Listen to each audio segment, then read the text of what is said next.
Time check po, 8:30 AM. Dito na kami ngayon sa airport dahil si Mama uwi na ng Pinas. Paalam na po. Paalam po muna. Giniginaw si Mama eh. Ayan.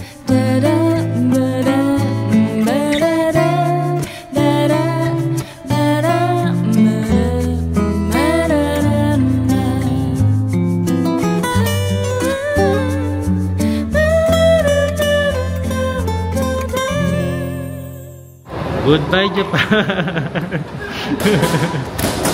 Ayan, sa mga nagtatanong po pala no kung kailan nga yung uwi ni Mama, and kung na-extend daw ba siya ng visa or nag-extend siya ng Japan visa dito. Ayan, so ayan. Maya ako na po explain sa inyo no. Asikasuhin muna natin si Mama para makapasok siya sa loob muna, makasakay ng eroplano and makauwi ng Pilipinas. Ayan, nang maayos sa Pilipinas. Ayan. So, ipapasok muna natin yung kanyang baggage. Tapos, ayan, samahan muna natin si Mama and mamaya na lang magkukwento sa inyo.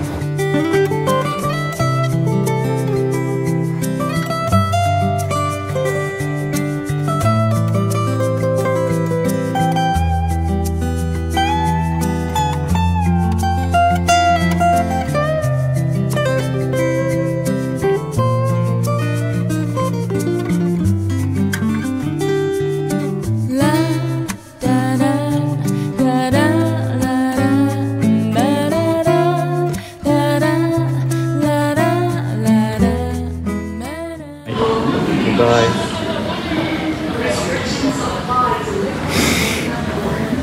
Yan ang sad.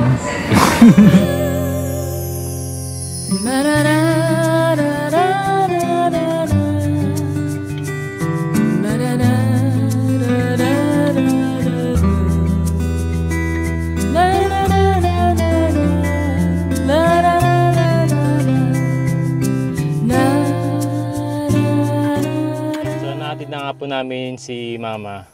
Andito kami sa parking ngayon. Then pauwi na rin kami ni Kuya AG. Diretso na kami uuwi. Ayan. So yun, share ko lang po sa inyo kung bakit umuwi si Mama. Dumating si Mama rito noong August 23. Ayan. Ang binigay sa kanya na visiting relatives visa is 90 days nga. Tapos pwede siyang mag-extend pa ng another 90 days. Kaya lang hindi na nga siya nag-extend ng visa at tinapos na lang niya yung 90 days. Ngayong month nga is autumn season na nga. Papunta na sa winter season at sobrang lamig na nga po dito sa Japan. Akala ni Mama, ayun, kakayanin pa niya dahil nga nakapunta na nga siya rito at na-experience na niya ang summer saka yung winter season dito. So, in-expect niya na kakayanin pa ng katawan din niya. Ayun, so dahil nga senior na si Mama and 3 years ago na rin nung last na pumunta siya rito sa Japan. Ayun, nagulat siya na yung lamig iba na. Katawan niya iba na, parang hindi na kinakayanan yung lamig ng panahon dito sa Japan. So kapag nag-extend po siya, another 90 days na naman yun. So aabutin siya rito ng February. And alam niyo po ba ang pinakamalamig na weather dito sa Japan is January and February. Andiyan na yung mga kapal na yung snow, sobrang lamig na ng panahon, mapaaraw, mapagabi. Isip ni Mama na baka hindi kayanin. Ayan. Ngayon pa nga lang autumn season pa lang Sabi nga nila, parang hindi na dumaan yung autumn season. From summer, naging winter na agad. Kasi biglang lamig Ayun, kahit umaga, although pag tanghaling tapat naman, medyo sakto-sakto lang, kaya pa naman. Pero pagdating ng gabi, sobrang lamig. Ayan. Ayun, sa madaling salita po, ayan, nag-decide na si Mama na umuwi ng Pilipinas. Kaya hinatid natin siya para makauwi na ng Pilipinas. Overall naman, na-enjoy na rin naman ni Mama yung 90 days. Ayun nga pala, baka magulat pala kayo kanina na hindi natin kasama si Aya saka si Yuna. Ayan.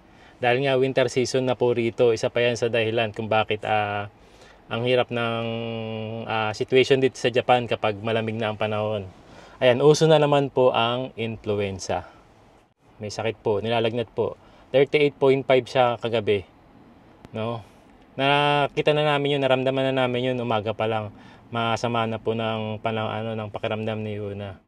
Hindi ko rin alam kung ako meron na rin, no? Kaya nagmask kami talaga sa airport para maiwasan natin yung pagkalat sa iba, yung sakit namin, no? If ever na meron man. Ayun, nag-decide kami na maiwan na lang sila Aya ngayon at kami na lang ni Kuya EG. Kaya thank you talaga kay Kuya EG, sinamahan tayo, no? At gusto rin naman kasi ni Kuya EG kasi nga may miss daw niya si Mami. Wow! Nakita nyo, naiyak-iyak pa nga kanina. Naluha-luha lang pala. Luha lang. Naluluha lang. Kasi mamimiss daw niya si Mami. Kasi si Mami daw yung kasama niya sa kwarto. No? Nice.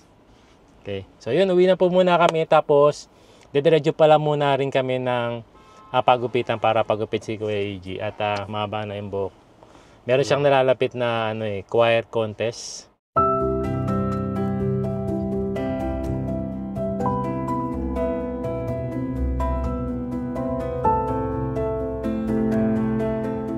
Ayan, time check po, 4 PM na. Nakabalik na rin po kami dito sa Ashikaga, finally. Mahabang biyahe. Pero yun, bago kami dumiretso uwi ni Kuya EG. Ayan, papagupit muna natin si Kuya EG. At mahaba na rin ang kanyang pasensya. Ayan, buhok pala, buhok. Ayan, so papagupitan natin para umiksi ang kanyang buhok. Huwag ang pasensya, ha? Kailangan mahaba ang pasensya. Ayan. So, dito pa rin kayo magpapagupit kung saan lagi nagpapagupit si Kuya EG sa In Tokyo. Ayan. Before.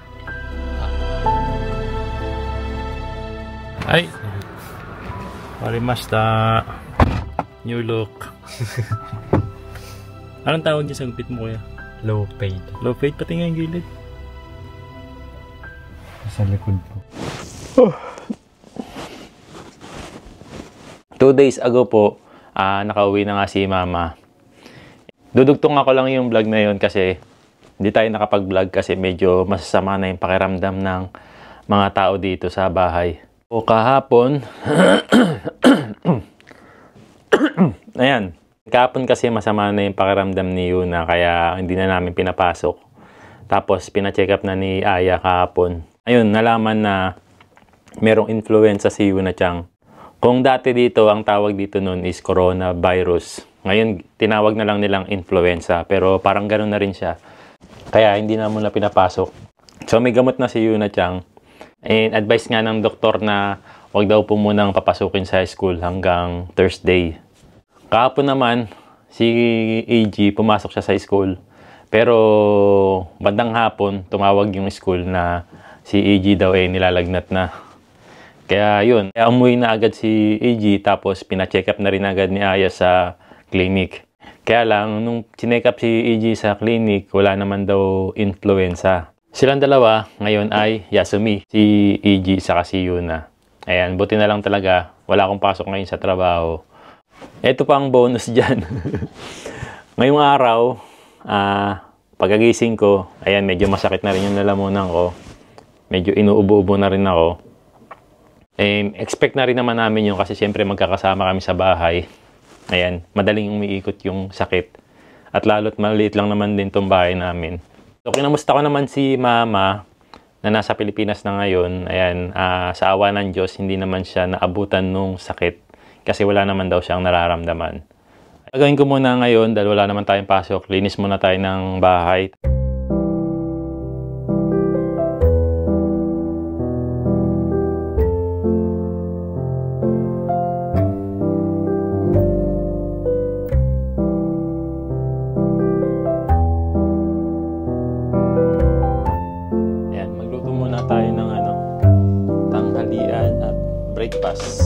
Breakfast at tanghalian.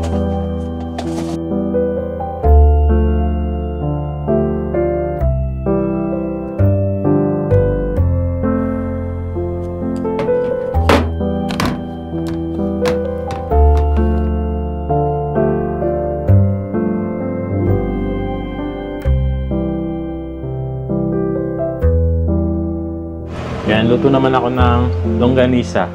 Isa to sa pinakamasarap na longganisa na natikman namin dito sa Japan. Bibili ito sa Rico's Chorizo de Cebu. Ayan, kung gusto niyo ng mga longganisa or tocino, chorizo, ito yung legit na mabibilan nyo dito sa Japan and sobrang sarap nung mga ganitong product nila. Good morning! Ayan, gising na rin po si Yuna-chan and mukhang okay naman siya. Ayan, kain na po si Yuna-chan ng breakfast. Ayan, gising na rin si Kuya Eiji. Kain na rin siya ng breakfast. Yuna-chan, inom na tayong gamot. Tatlong klase po yung gamot ni Yuna-chan. Ayan, tatlo yung iinumin niya. Tapos, tablet na rin siya. Dati powder yung iniinom niya. Sabi ng sensei, tablet na raw ang dapat inumin ni Yuna ngayon.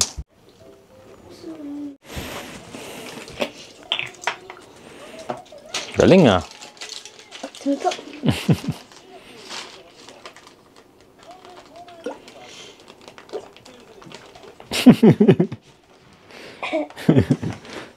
Mate. Gusto mo ba warm water natin? Ha?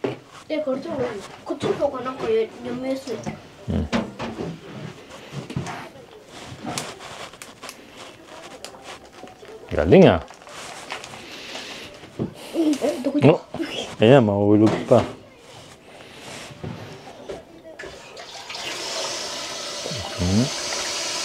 Oishii. Oishii. Aji nai.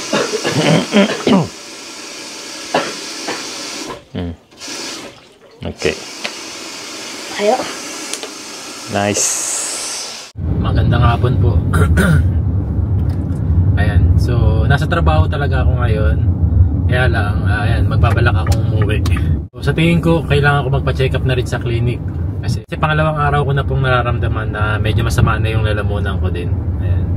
Wala kay Yuna-chan na nahawa po sa mga classmate niya. Si Yuna medyo pagaling na rin po. Balak na akong pumasok bukas. Ayan, simula po nung nalaman na may influenza si Yuna-chan at nahawa nga kasi dahil nga nahawa po sa school. Ayan. Sobrang dami po ng cases ng influenza ngayon sa school kasi nila.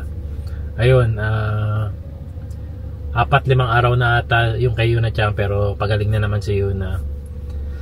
Piling ko nga may lagnat na rin ako. Yung pakiramdam ko po ngayon, mabigat yung katawan ko. Tapos nilalamig. Pakiramdam ko may lagnat na ako ngayon. Kasi nagiinit din yung mga mata ko.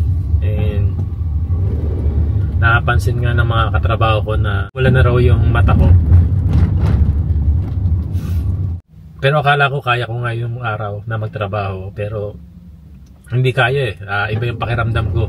Kaya kailangan ko na itong ipa-check up and kailangan ko munang ihiga. Confirm na nga po, kahapon nagpa-check up ako. Kasama si EG. Ayan. Si EG confirm na positive. Positive kami parehas sa influ. Iniubo pa si Yuna-chan kasi kaya hindi na muna namin pinapasok. Total, nandito naman din ako sa bahay. Papahinga na muna kami.